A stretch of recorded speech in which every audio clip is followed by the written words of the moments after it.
म तपाईलाई एउटा चीज देखाउँछु। हेलो साथीहरु, गुड मर्निङ। यो भिडियो चाहिँ हिजो सोमबारको हो है। मतलब कि म चाहिँ बिहानै उठेको थिएँ। सोमबार पनि थियो र मेरो व्रत पनि थियो। लास्टमा कुछ यस्तो हुन्छ भनेर सोचेकै थिइनँ मैले सोचेको मतलब मेरो के दिमागमै आएको थिएन कि यस्तो हुन्छ भनेर। र त्यसरी नै म चाहिँ उठिसक्यो। फास्टै उठेर घर झाडु मारेँ, किनभने उठेर झाडु मारेको चाहिँ कारण यो हो कि म उठेर मार्दिएँ भने मम्मी उठेर झाडु मार्नु पर्दैन, किनभने म वक जान्छु नि त। सो म आउन लेट हुन्छ। अनि आउँदाखेरि साथीहरू, म तपाईलाई एउटा चीज देखाउँछु। जहिले पनि बिहान चाहिँ भन्छु म मेन गरी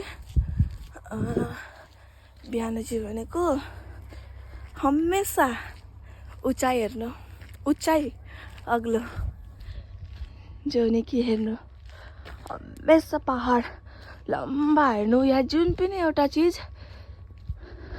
मतलब कि यस्तो टाइपको होस् कि यसरी हेर्नु परोस् कि यसरी हेर्नु परोस्, नत्र भने यसरी हेर्नु परोस्।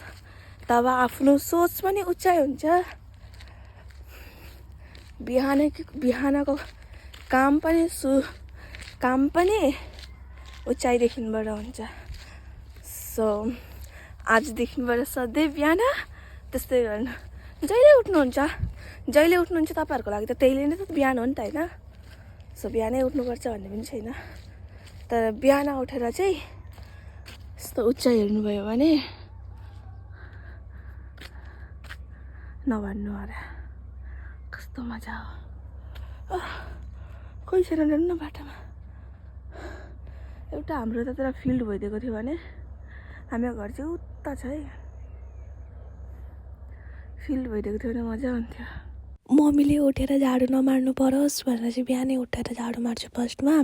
अनि यहाँ चाहिँ यत्तिकै एक्सर्साइज गरिरहेको थियो। मतलब कि यहाँ अलिकति रोकेर रास्तामा कोही छैन, हेर्नु न, एउटा फिल्ड छैन क्या हाम्रो यतापट्टि। सो बाटामै हिँड्नुपर्छ, मनै पर्दैन मलाई। अनि त्यसको बादमा मैले चाहिँ बस यत्तिकै गरेकै, घरमा आएर चाहिँ एक्स्ट्रा एक्सर्साइज गर्छु। अहिले बोल्नै सकेको छैन साथीहरू। अनि घर आएर नुहाइदिए गरेर पूजा गर्न ठिक्क बसेको त त्यतिखेर पिरियड भयो। अब पूजा त गर्नु भएन, व्रत पनि लिनु भएन है। अनि त्यसको बादमा कस्तो भएको थियो मलाई मात्र थाहा छ। अनि त्यस्तै नै केही नभएको सिम्पल खाना खानु थालेँ। त्यही पनि बेसी पनि खानु सकिनँ, अलिकति। सो गाइस, मिल्छु नेक्स्ट ब्लगमा। कस्तो के लाग्यो भनिदिनु होला र फलो गर्न नबिर्सिनु होला ल। यो चाहिँ हिजोको थियो त, डिलिट गर्न आँटेको थिएँ र पोस्ट गरेको। By by.